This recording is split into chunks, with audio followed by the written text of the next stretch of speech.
that it can be settled, settled in gold or silver. There is nothing illegal about that per se. But when we do these transactions between ourselves, there is also an obligation to the state that if we make any profit on these transactions, we must pay our taxes. And these taxes to the state have to be settled only in these promissory notes. I'll come to bank money later, but if you keep out banking for the present, then the government or the state will accept these promissory notes in settlement of any claims that we owe to the state. Okay, so that's really what legal tender is. So what is modern money? Modern money is, first of all, fiat currency. Like I explained, it's not convertible into any precious metal, and it is also legal tender. So this promissory note is legal tender, and that's what I explained right now. Okay. So if we understand that, then a lot of things change about how we understand our economy today. The only way that I can get these promissory notes is when the state actually spends them into existence, right? So like I said, if we just keep out banks for the present, commercial banking, right?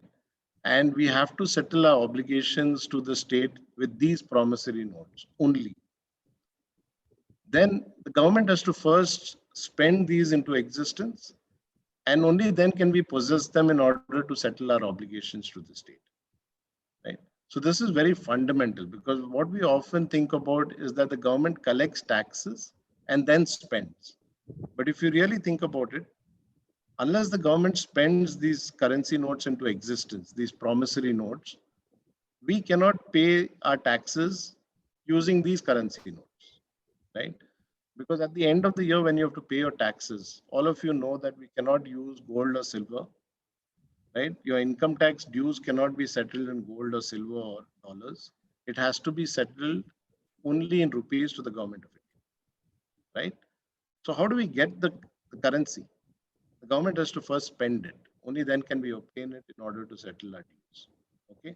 So spending comes before taxation. So that's very important to understand.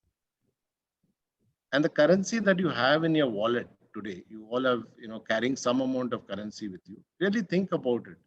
What is it? It's all the money that the government has spent, but has not taken out from us or taken away from us through taxation. That's what remains in our wallets, right? So keep this in mind, because all this is very important to understand and realize the difference between state money and bitcoins and other forms of money. Now we also use these leftover bills of exchange that you find in your wallet, right? We can use that to settle claims between ourselves, right? So when I buy something from you or you buy something from me, right? How do we settle those obligations that arise between us, right? We don't do barter today. Now, what will you take in exchange? Let's say I buy a car from you. What will you take in exchange for that? You will accept the promissory note of the government, right? Or the state rather, right? You will not accept, generally speaking, you will not accept my promissory note. Now, there are situations where you'll accept even my promissory note. So in businesses, for example, you find that a lot of transactions are done using individuals' promissory notes or businesses as promissory notes and so on. It is acceptable, right? But the final settlement has to happen only with the promissory notes of the state. Okay. So I can buy a car from you and promise to pay you, for the car in 3 months of time. And you might actually give me the car. There's nothing which stops you if you trust me, right? But after 3 months, you will say, okay, now it's time to pay up. And what will you take in exchange? You will take the promissory note of the Reserve Bank of India. And the only reason you do that is because you know that when it's time to settle your tax dues, you can use those promissory notes and those only to settle your tax dues, right? So that's why the government's promissory notes or the state's promissory notes become generally acceptable. And remember that the government and the state is able to enforce those tax payments, right? So if you don't pay your taxes, then you can be punished for that, right? You can even be put in jail in some situations. Right? So they can enforce that, and therefore you always want these promissory notes ultimately to settle your tax obligations. Okay. Yeah, this is what I just said. We can use our own promissory notes, but not made to make final settlements. Okay, so that's keep that in mind. And even with this simple explanation, you should be able to understand why Bitcoin, for instance, will never replace state money. As long as the government, right, does not accept Bitcoin in settlements of tax obligations, there is no way that state money can be replaced with any other form of money. Okay, that is critical. We might be able to do transactions between ourselves using Bitcoins. I mean, there is a tax and so on now, but I'm just saying more theoretically, uh, you know, we can use anything. We can even use gold to settle claims between ourselves. Okay. Uh, but you have to do two things. One is you have to keep your books of accounts only in rupees, right? You know that. You cannot keep your books of accounts in any other form, right? You have to keep it in rupees. And you have to settle your taxes only in rupees. You cannot settle your tax obligations in gold, silver, dollars, whatever it is. Okay, so that is the key. And as soon as you understand that, you realize that there is a lot of hype about bitcoins and so on, as if it's going to replace state money. It can never replace state money. Okay. Now, coming to bank, or what we call as credit money, is actually very important in any modern economy, because most of the obligations today are settled using bank money rather than currency, right? So you know that if I buy a car from you, I will not settle the claim using cash, right? What I will do is to transfer my deposit, right? Deposit meaning whatever, the amount in my savings bank account or current account into your deposit account, right? So into your current account or so, or savings bank account, right? So we use bank, what we call as deposit accounts in settlement of claims, right? We don't settle claims using, generally speaking, using cash, right? And as the economy develops and so on, the role of cash is kind of lessened to a great degree. And most of the settlements happen within the private sector using bank money or bank deposits, right? Now, what are bank deposits? And the other important point to make here is that we can also today, and this is by design, the state also allows you to settle your obligations due to it, right? That we owe to the state, our tax obligations, uh, using bank money. So I can transfer whatever is in my deposit account at the bank, right, in settlement to the government in settlement of my tax obligations. I don't have to give the government, back currency, right? I can use the bank's deposit account to settle my claims. This is what has made bank money so, used in such a, in a very, very broad way, right? Most of us use bank money in order to settle claims. Okay, widely used, I must say. Okay, so it's very widely used today because of this provision that we can settle obligations due to the state using bank money. And keep this in mind, it is by design. Okay. Uh, Now, what are deposit accounts? So when you have money in your savings bank account, right, or in your current account, uh, it is basically a liability of the bank, of the commercial bank. Okay, so when I say bank, I mean commercial bank here, not the Reserve Bank. So any commercial bank. So if I hold a deposit in, in Canara Bank, right, that deposit is a financial asset to me, but it's a financial liability of Canara Bank, right? So what am I doing here?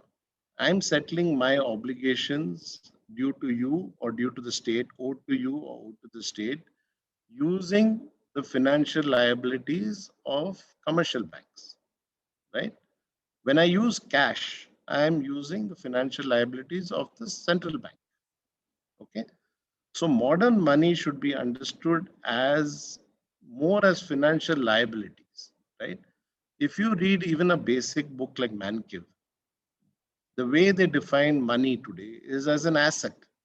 And the problem there is they do not specify whether this asset is a physical asset or a financial asset. Okay.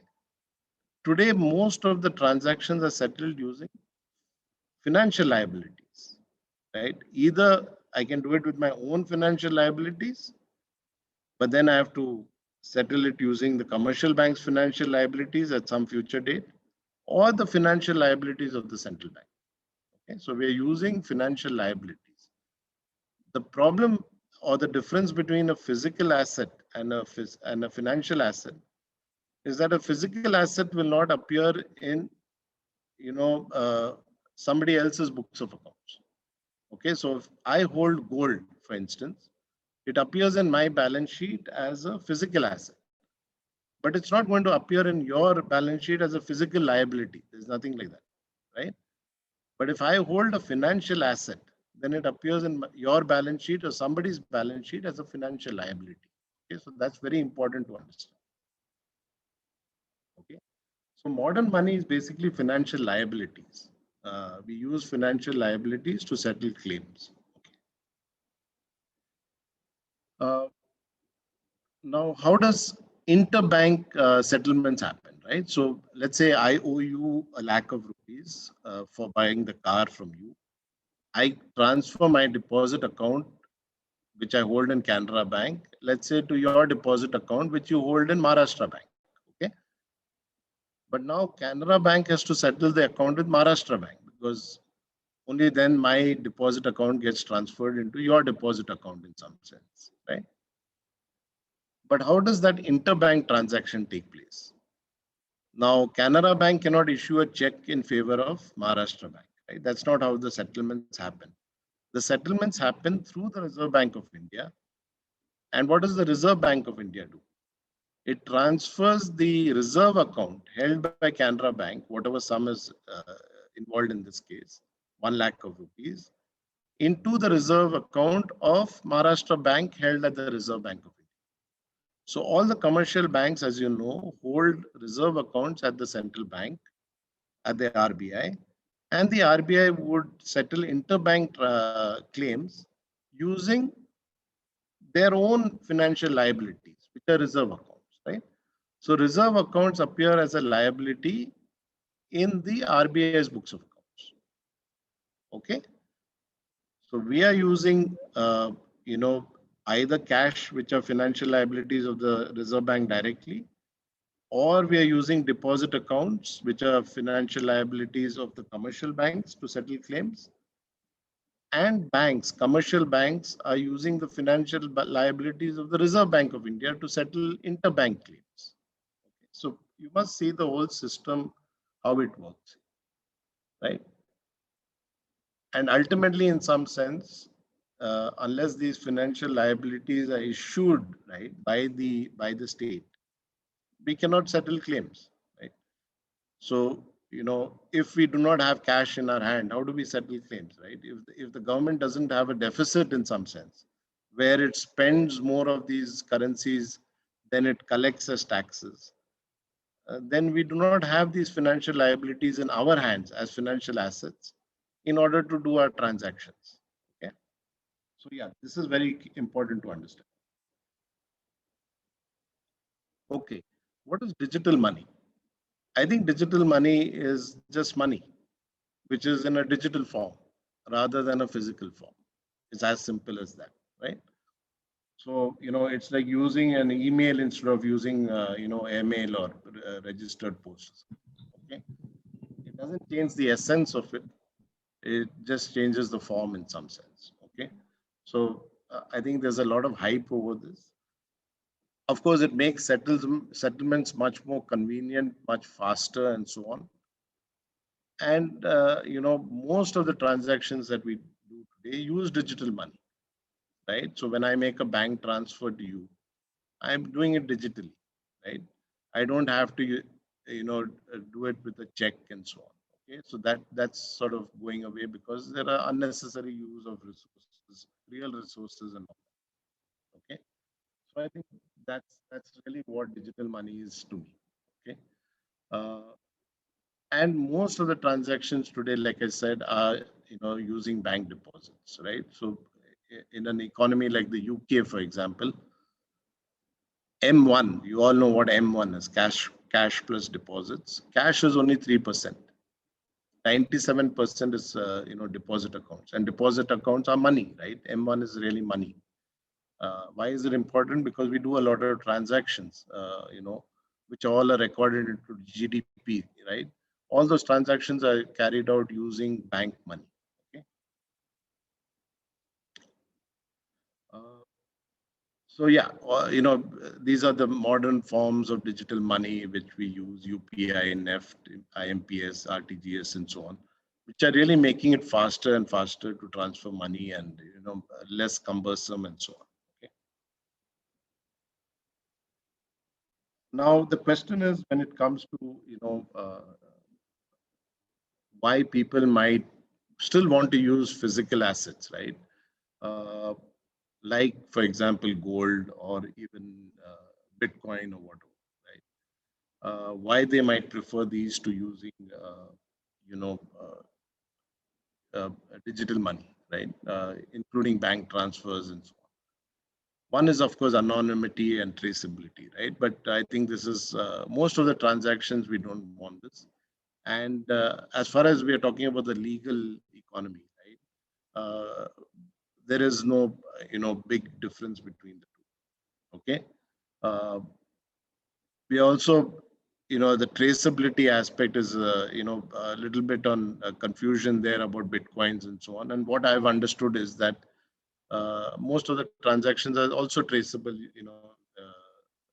when you use cryptocurrencies. Okay, so there is nothing like complete anonymity or something like that. Okay, so if the government does want to track you down, they can. Yeah.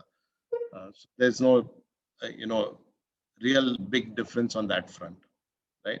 So if you talk about the official and legal economy specifically, uh, uh, it is always, we might use things like physical assets, but ultimately we would have to revert back to, state money when it comes to payment of taxes. Okay, so that's very important to understand. Why are these physical assets so highly priced?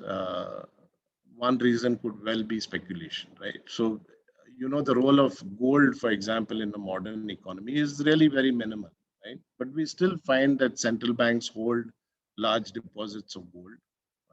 The US Fed uh, would hold, I think, more than 10,000 tons of gold even today. So, yeah, somewhere, central banks are holding gold, but they really don't play a big role in the modern monetary system. Okay. Uh, Now this chart is also increasing because is interesting because it shows you how gold prices and Bitcoin prices have fluctuated in quite similar ways, right? So you find big falls, big rises, and so on, and because they're physical assets, right? And they become speculative, just like other commodities. Okay. And this is one reason why it's very difficult to switch. I mean, it cannot be done because the state will not accept, uh, physical assets in settlement of claims, like tax obligations and so on. Yeah, but you know, it's very interesting to see these fluctuations. Okay, and yeah, keep that in mind that these are like commodities ultimately. Uh, they do fluctuate very widely, and this is why they can never become a unit of account also. So all of you know that one function of money is that it's a unit of account, right? Now if we were to price things relative to Bitcoin or gold, right, you can see how prices would have fluctuated, right? So if this was let's say vegetable oil prices, right, when the price of Bitcoin rises and falls or gold rises and falls, then the price of vegetable oil would have fluctuated in quite the same way, right? If Bitcoin was the unit of account. So that would cause a lot of confusion in the economy, right? It would be, one day half a Bitcoin, not half, it would have been 0.00 some one Bitcoin. The next day it could have been 0.0002 Bitcoins per kilo of oil, whatever it might be, right? So it's going to cause a lot of fluctuations when you have your numeraire as Bitcoin. Okay, so it's not very stable in that sense. Okay,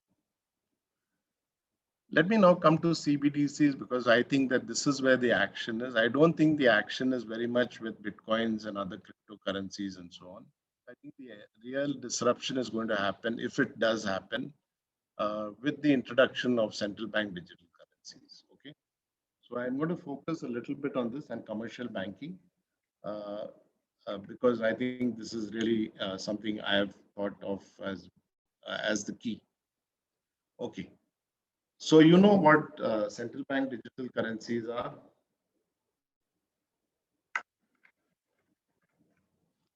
It is essentially cash, which will be in a digital form.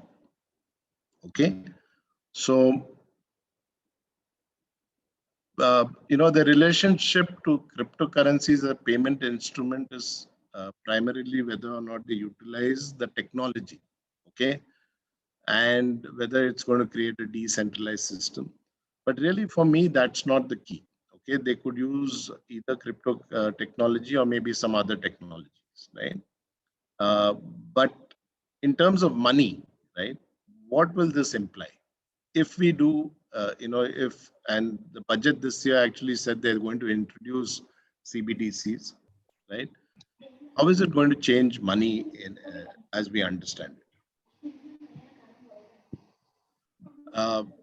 So the key issue is that of privacy. Okay, so once it is digital, right, there's always a record of it somewhere. So any transaction that I do and I pay you using a central bank digital currency, right, it will be recorded somewhere. And obviously this record will be with the Reserve Bank of India, right? So that privacy is lost. Now, that's a very important point, right? Because that's what we value sometimes. It may not be an illegal transaction, but we do want some anonymity sometimes about our habits or whatever. And we might want to use, something which is completely anonymous, and there is no substitute for cash. Okay, so yeah, it might not replace cash completely, but it could be a significant part, because a lot of the transactions we don't necessarily want to do with cash, right? So that part could be replaced. And so what really is a CBDC, right? So it would mean that we hold, instead of holding the financial liabilities of the central bank in a physical form, it would now be in a digital form. And what does that mean? We would have an account at the central bank, right? So that is the first step of the in the introduction of a digital currency, is that individuals, and we don't know yet, it could be firms also, businesses and so on, which might be allowed to hold deposit accounts directly at the central bank, right? So you all know that today, you and me cannot hold a deposit account with at the central bank, at the Reserve Bank of India, right? We are permitted to hold deposit accounts only in commercial banks. Commercial banks have reserve accounts with the central bank, but we do not have direct accounts with the central bank, right?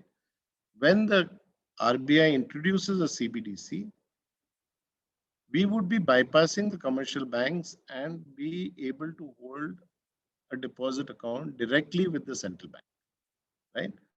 So using my mobile phone, if I have to pay you 10 rupees for a cup of tea, I can do it using a direct transfer of my deposit account of 10 rupees into your deposit account. Okay, it will be credited into your deposit account, this amount of 10 rupees, right? And remember that these are now the financial liabilities of the Reserve Bank, right? Nothing has changed there. They're still the financial liabilities, right? Only thing, it's not in a piece of paper, it's a digital form. Okay, but what's going to happen now, right? once we are allowed to open deposit accounts with the RBI, right? Are you going to keep deposit accounts with these commercial banks? That's the key question, right? We don't know the structure and the scheme that they are going to introduce, right? And it might be only for a certain amount of money. It could be restricted only to individuals, right? It might be through the commercial banking system in some way. We don't know all these aspects. So I'm just guessing here what the possibilities are. But suppose we are allowed to open deposit accounts with commercial banks, right? And let's assume for a moment that there is no cap. Then why would I want to hold money in a commercial bank, right? Because I know that commercial banks can go bankrupt. I know that they can, if they have too large NPAs, they can, go bankrupt. They might not repay me the full amount in my deposit account. I'm insured up to only rupees 5 lakhs. And we have seen some of the cooperative banks and so on failing, and people have not got their money, right? Whereas holding money in the central bank would be risk-free, right? The central bank can never go, uh, it can never be bankrupt, right? Even if it has, a kind of negative net worth, right? It can never be it can never go bankrupt. Okay. Uh, so why would I want to hold money in a commercial bank? That's the big question to ask. If the central bank issues central bank digital currencies, and like I said, essentially that means holding a deposit account with the RBI, with the central bank, then I think there's going to be a disruption in the deposit taking function of commercial banks. Okay. Uh, yeah. So deposit accounts at the central bank would be essentially risk-free. That's what I said. Now there are arguments for this against, for and against, right? Now, one argument is that this is a good thing, that commercial banks really are just extracting rents. They have been given this function of taking deposits, right? And they make large rents because of that, right? Because they use these deposit accounts and the reserve money from that for settlement of claims, and they're very cheap in that sense. They don't pay much of interest on it. Okay, so they extract large rents, and you can see the profitability of commercial banks sometimes is very high. Okay, uh, so people feel that why should they get this privilege? Okay, and it's very difficult to get a banking license, right? Basically, banks are given a license. It's some kind of monopoly power that they command, and they extract rent from it. Okay. The other, concern now about CBDCs is that all the information now will be available with the central bank of all the transactions that we conduct using CBDCs, right? So as we use more and more of CBDCs for settlement of claims, right? The central bank will know what we're using it for, and there will be a kind of centralization of that information with the state, and there is concern about that, about privacy, right? But there is a counter argument to that, that already this information is available to banks, and they might be extracting money out of selling this information and so on, right? It's available to companies like the e-wallets and so on, right? Intermediaries who have all the information today and who are using this information, right? And so this is going to be now, in a sense, available with the state instead, right? And the argument is that this can be a good thing as well as a bad thing, because maybe the state would be more responsible in using this information rather than the private sector. Okay, but these are the questions that people are asking. We will know the answers only as things evolve, right? There are no answers to these, but these are some of the concerns. Uh, Now, if we hold deposit accounts directly with the central bank and we bypass the commercial banks, right? Now, if commercial banks are not able to get the same quantum of deposit accounts, right, the question arises as to how they will be able to obtain reserve money, okay, which they need for interbank settlements, right? Because deposit accounts are the cheapest source of reserve money for them, right?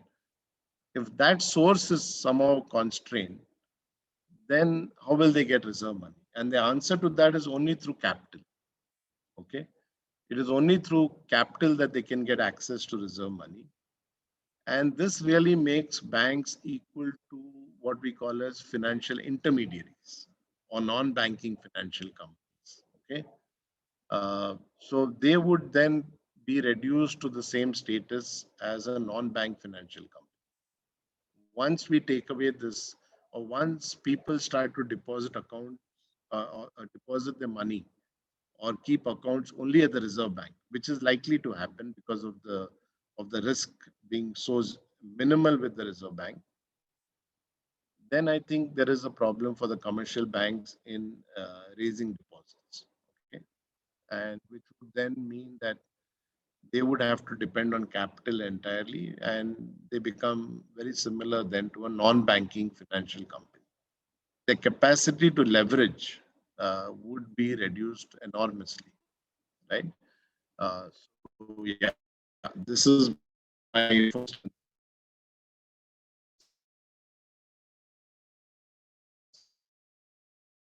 creation of money by banks, right?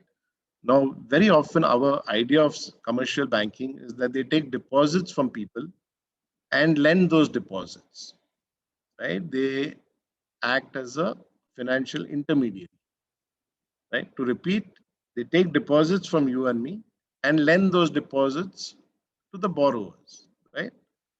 Businesses, or for housing loans, car loans, and so on, right? But this is completely wrong, actually. And today it is well understood, right? Even the Bank of England has written about this. And many people now agree that uh, this is not what banks do. Banks actually create money, what we call as ex nihilo, out of nothing, right? So if you go to the bank for a loan, what they take from you is a loan agreement, right? Which is an asset to them. The loan itself is an asset to them. And they create a deposit account in your favor, okay? And they tell you there's a fictitious deposit made of something into that account, right? It's nothing actually, nothing is actually deposited in that account, right? And there is a very famous economist by the name of Richard Werner who actually studied what banks do, right? By looking at their books of accounts very carefully. So he wanted to see whether banks actually, when they lend money, right? Let's say you have gone to the bank to borrow money. When they lend the money, do they actually take it out of my deposit account? Let's say I'm a depositor in the bank. Do they take it out of my deposit account and then put it in your deposit account? That would mean that they are a financial intermediary, right? But nothing of this kind happens. When the bank creates a deposit account in your favor, nothing is transferred from somebody else's deposit account into your deposit account. Okay, it's just a fictitious creation of money in some sense. Okay, and now you have a deposit account in your favor, which you can use now to settle claims, right? Like I said, it's a financial liability of the commercial bank. And if I'm selling you a car, I'll agree to you transferring your deposit account to me, okay, or transferring the amount in the deposit account to me, right? So this is how banks create money. And many of you might know this is called endogenous money theory, which is now kind of accepted, uh, you know, except by the mainstream economists. Most people accept this as true.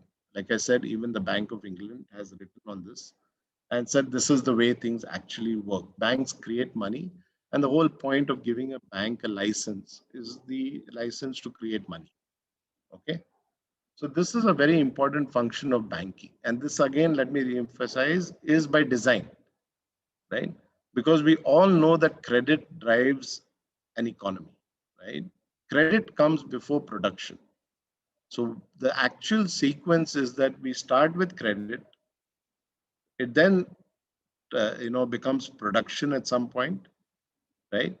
And production leads to increases in GDP, right?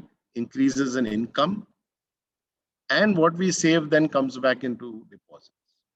Okay, so the whole circular flow, in a sense, begins with bank credit and comes back as deposits and savings.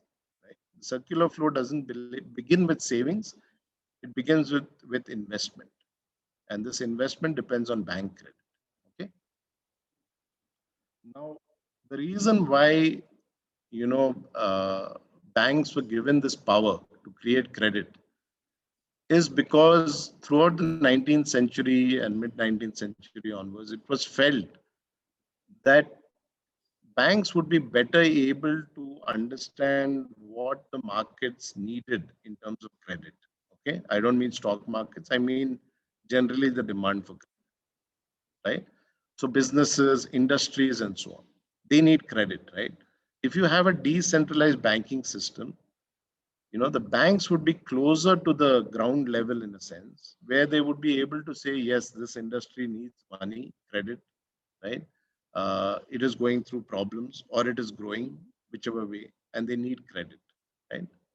So a decentralized system would make banks very close to the ground, close to the businesses, and they would be able to, in a sense, provide credit as and when required to whoever is, whoever the good borrowers. Okay, so it was a decentralized system, right? And this was a very important function of banks. But over the years, and we have seen this over the 20th century, that banks have become more and more centralized and concentrated, right? So bank mergers have happened and so on. And today, if even in the US, the top few banks control about 50% of the credit. Okay, just about 5 or 6 banks, I think, if I'm not wrong, or 10, very few banks control the whole system of credit in the US. And for the UK, uh, I believe that just 5 big banks actually control most of the banking, commercial banking space. Okay, so it's become very, very centralized over the years. Germany still has a fairly decentralized banking system. They have thousands of banks, and which are very close to the businesses, right? And in fact, during the 2008 crisis, Germany actually suffered less than many of the other countries because of banking being so close to customers. They actually help businesses more during the crisis, right? When you have a decentralized system, as soon as banks see a crisis, they stop giving credit when actually businesses need credit more than otherwise, right? In Germany, because of a decentralized system, banks actually worked with businesses and gave them, credit and so on to, you know, uh, uh, stay afloat in some sense. Okay. So you can see here now how important bank, like I said earlier, in UK, 97% of M1 is actually bank money.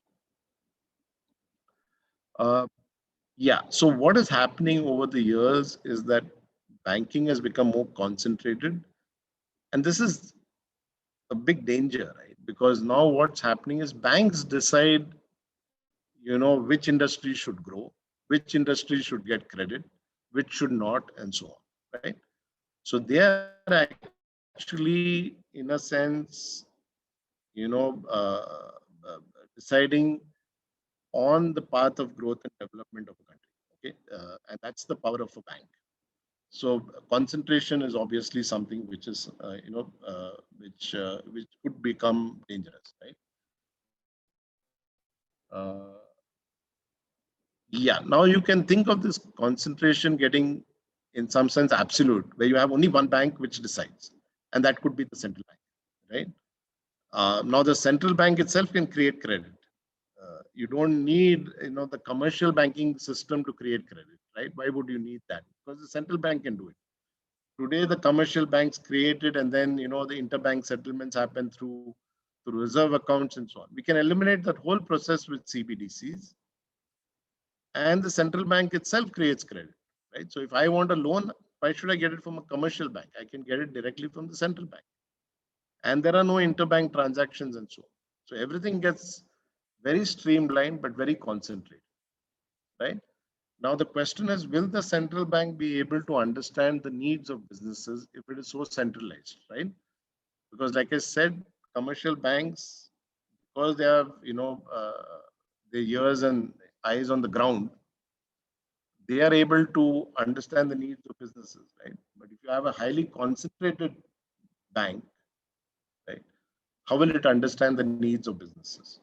So I think here's where fintech comes in, right? Because today the whole basis of credit might not be through personal relations or relationships. It might not be through close contact between banks and businesses, right? It might be instead through fintech. So artificial intelligence and so on. You would know the habits of every person, the patterns of the consumption behavior, the patterns of expenditures, and it might become completely in some sense algorithmic in some sense to allocate loans and so on, right? So you satisfy these conditions and you get the loan. Okay, so fintech could replace that kind of the older system of more personal relationships, right? uh, it could profile borrowers and things much faster maybe, and this could also be beneficial, right? It's nothing which is necessarily bad, right? Because in fact this has enabled people to get small loans and so on, right? So fintech has actually in some sense enabled microfinance also to profile customers and give them short-term loans, small loans very quickly, very fast. Okay, so many of the underserviced sectors of the economy might actually now become feasible borrowers in some sense. Okay, the other advantage of CBDCs could be very, very quick transmission of monetary policy, right? Today, monetary policy is, through repo rates and then commercial banks. Commercial banks always do not do what the central bank expects them to do.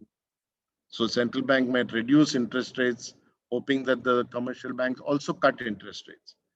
But, sometimes the commercial banks do not cut interest rates because they see their profitability or whatever it might be, right? So transmission becomes a problem. With everything centralized with the central bank, monetary policy transmission becomes instantaneous, right? And the central bank has better control over the transmission. Also, negative interest rate policies become feasible in a sense, right? Because again, there's no the intermediary doesn't matter, and the disruption there doesn't matter, right? And central banks may not be driven by profits, right? The whole commercial banking system is based on competition and profits, right? And what we are finding is that, like many other markets, they are no longer competitive in many ways. They're getting more and more oligopolistic. They're getting more and more monopolistic or whatever. Okay. So in that case, the second best solution might be to have just one bank, okay, rather than an oligopoly or something. And the state wouldn't work for profits, right? It's driven by larger objectives, right, rather than pure profits. So that might become feasible. Okay. So yeah, these are some of the advantages of CBDCs. At the same time, there is a fear that it is highly centralized and completely state-driven. What could be the implications of that, right?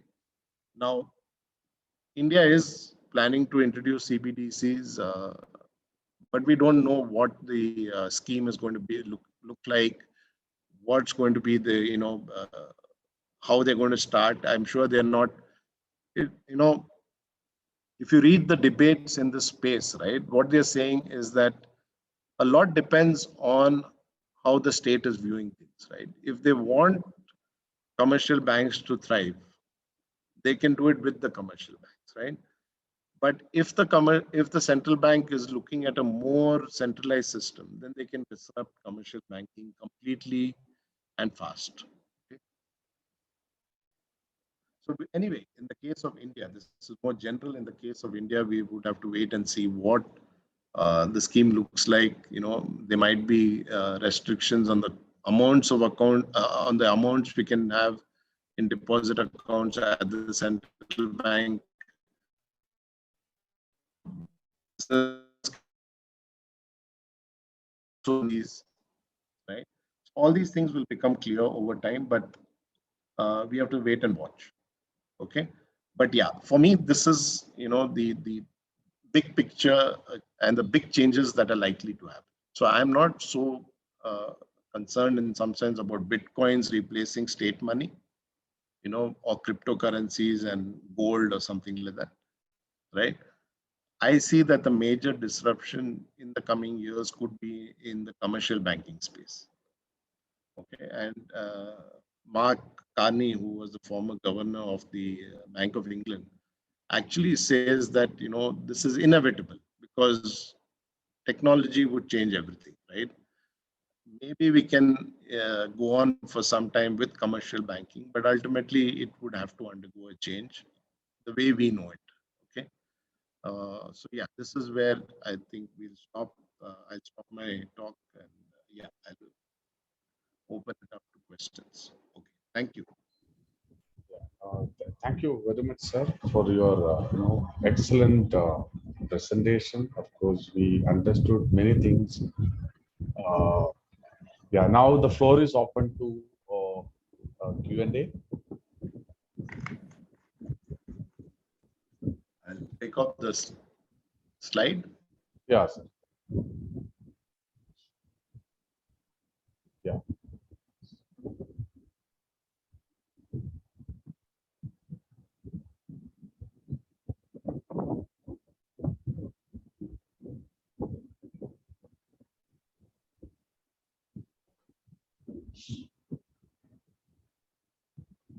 Questions? Maybe you can start. Then the students might.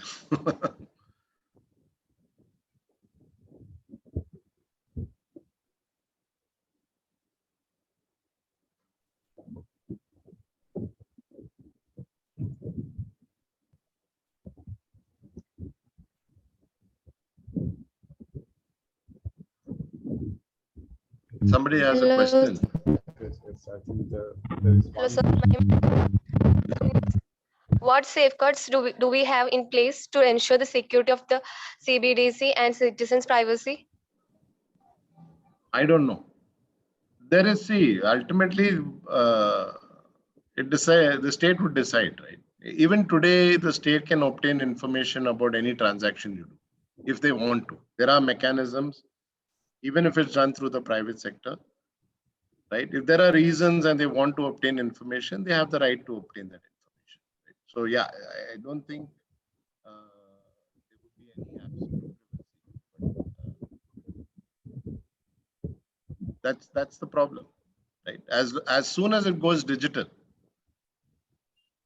your privacy is ultimately compromised in many ways because it is and when you use any form of modern money, right, to make a settlement, it always appears in two balance sheets. So where is the privacy, right? When you use a bank transfer, already your privacy is gone because it's using a bank transfer, right? So that's why you might want to use physical assets and cash also, because that is only the only way to ensure privacy. But then you would not be able to disclose the transaction, right? And then how do you pay your taxes? So it becomes illegal in a sense.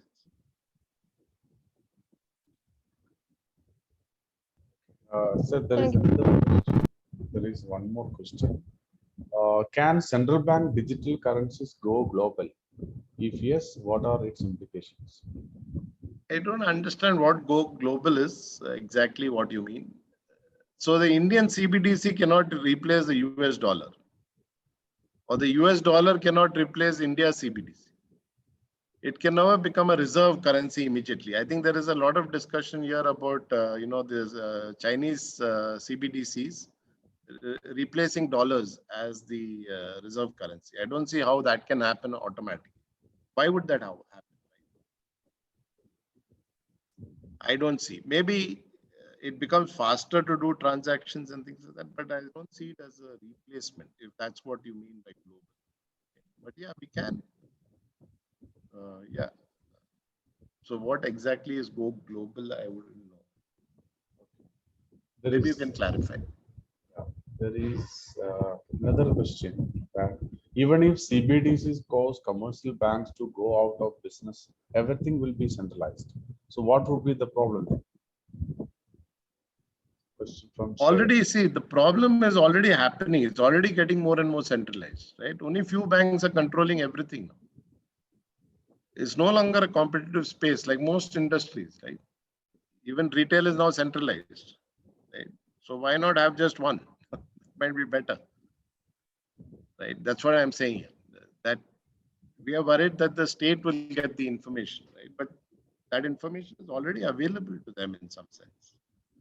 And in fact, the private sector is using this to make money also, right? The information is being used to make money out of our information, right? So there is a economist by the name of Mazzucato who says that ultimately private companies are using information about us and they should actually compensate us for that information. They're not doing it actually. This is our information, right, which Google trades in.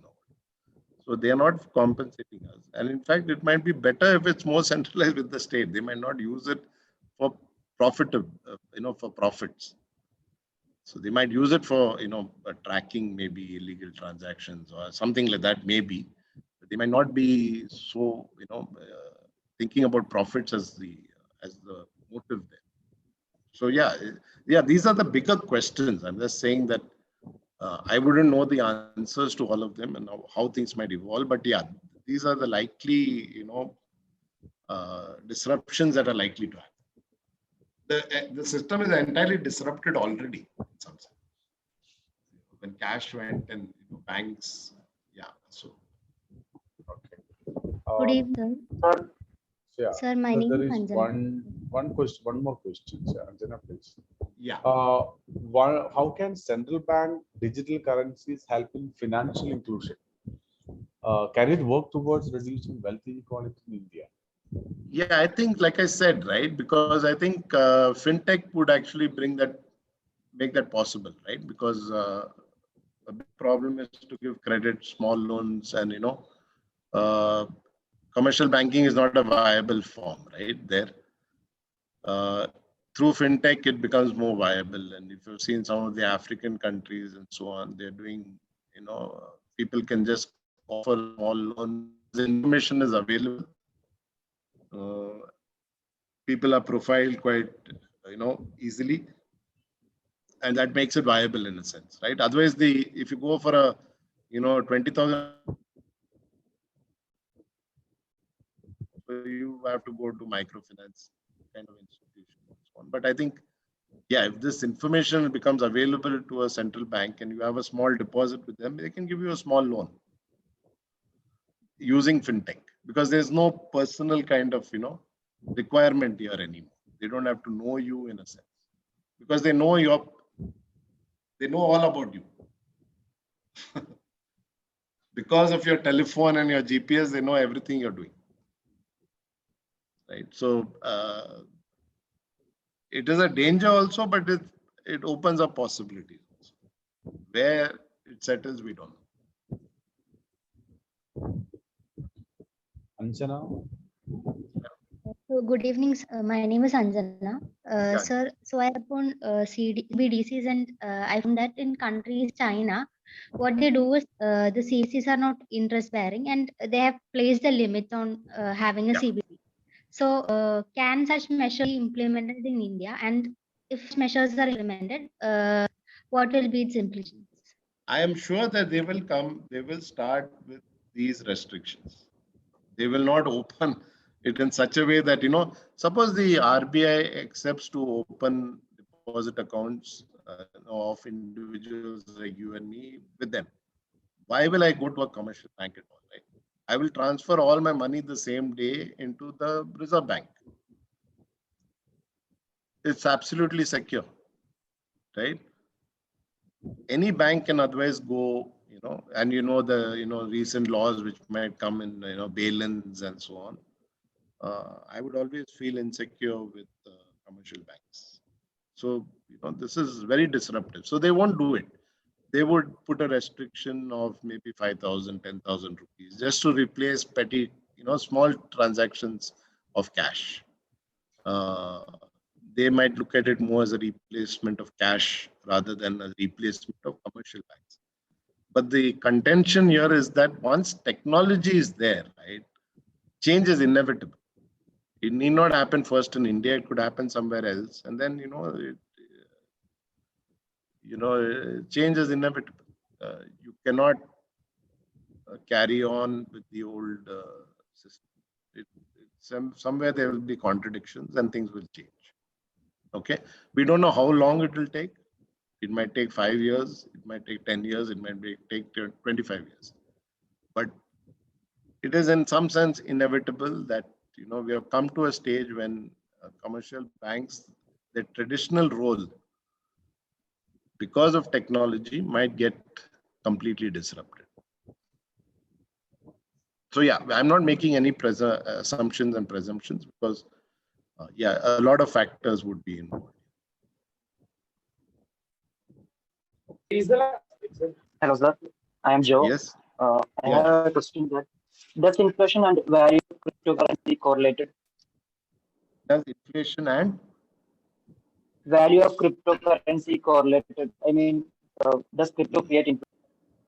Crypto is very small in the world. It's not really, in some sense, changing everything. I think for speculators, it might be a big thing. But the number of transactions which are done using crypto is a very, very minuscule.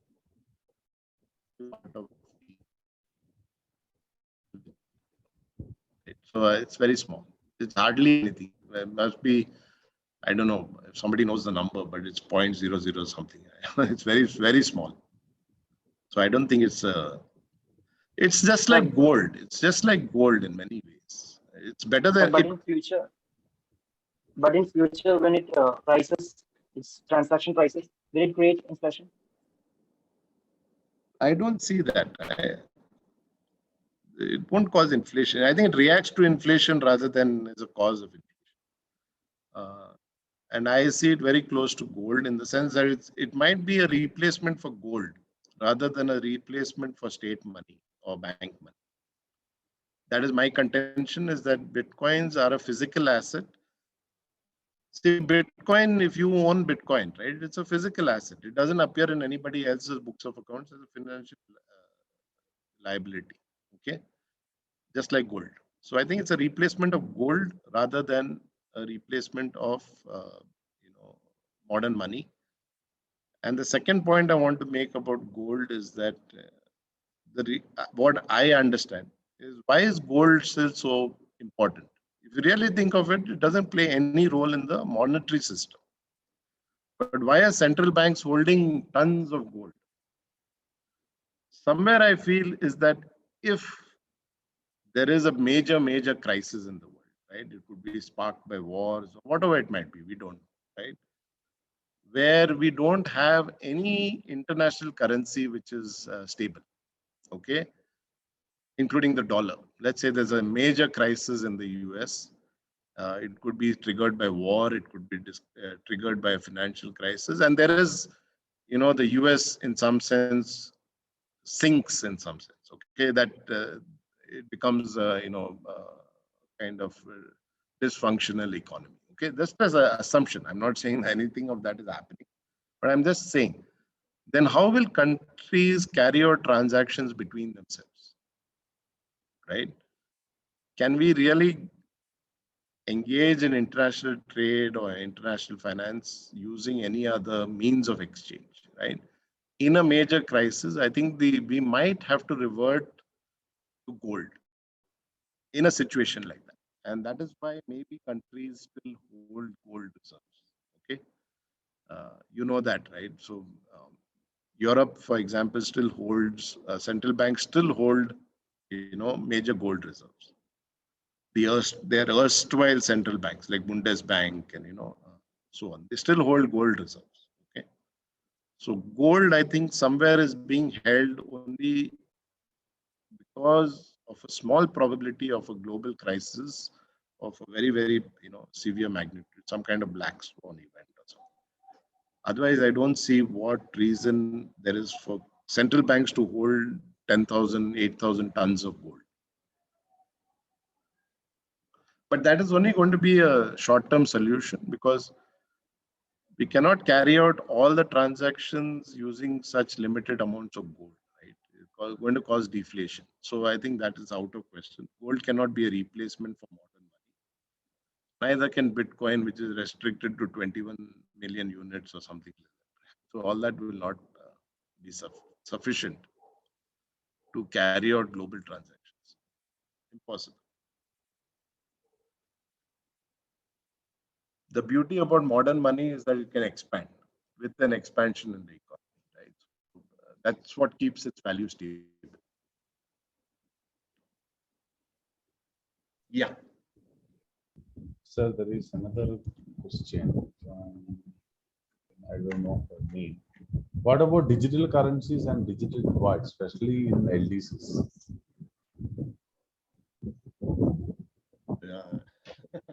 I've not really thought about each of these issues, very frankly, because I'm just seeing its impact on commercial banking, right? So, like I said, these can be, in some sense, a beneficial thing. It might go the other way also. But my own feeling is that, yeah, this can be leveraged in a proper way. It can actually benefit, right? Because the state, like I said, is not driven by profits. It can be driven by the larger context, like addressing inequality, right?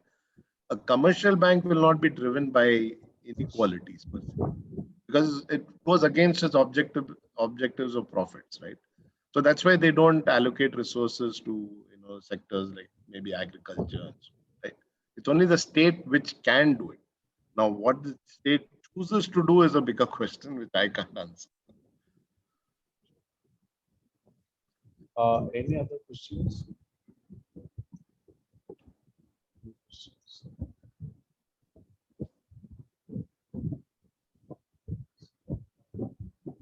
I think they understood everything. Okay. Yeah, I think there is no yeah. Thank you once again, sir. Thank you all participants for your active participations. Yeah. Thank you, Sashi sir. Thank you. Thank you so much, all of you. Yeah. Please, if you have any questions or if something interests you, you can always write to me. Santosh has, Yeah. Dr. Santosh has my contact. So yeah. Thank you so much. Okay. Bye. Bye. Thank you. Thank you, sir. Thank you. Bye.